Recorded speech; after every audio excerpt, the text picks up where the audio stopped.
Station टोली देव्हाडी येथील कारेमोरे कुटुंबियांना शेगाव येथे दर्शनाला जाणे चांगलेच महागात पडले असून अज्ञात चोरट्यांनी 1,44,300 रुपयांचा मुद्देमाल त्यांच्या राहत्या घरातून चोरून नेल्याची घटना उघडकीस आली आहे। या प्रकरणी अज्ञात चोरट्यांच्या विरोधात तुमसर पोलिसात गुन्हा दाखल करण्यात आला आहे। तुमसर तालुक्यातील स्टेशन टोली देव्हाडी येथील सूर्यकांत कारेमोरे वय 52 वर्षे हे सहकुटुंब शेगाव येथे दर्शनाला गेले होते।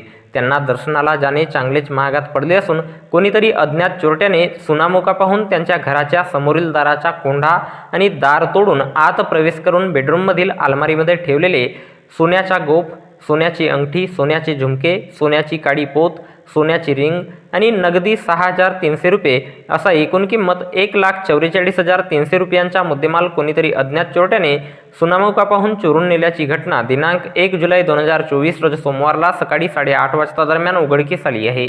या प्रकरणी फिर्यादी सूर्यकांत कारेमोरे यांच्या तक्रारीवरून अज्ञात चोरट्यांच्या विरोधात पोलीस स्टेशन तुमसर येथे विविध कलमान्वये गुन्हा दाखल करण्यात आला असून या घटनेचा पुढील तपास पोलीस उपनिरीक्षक पाटील हे करीत आहेत। तर याबद्दलची माहिती भंडारा जिल्हा पोलीस दलाच्या वतीने दिनांक 2 जुलै 2024 रोज मंगळवारला एका प्रसिद्धीपत्रकाच्या माध्यमातून देण्यात आली आहे।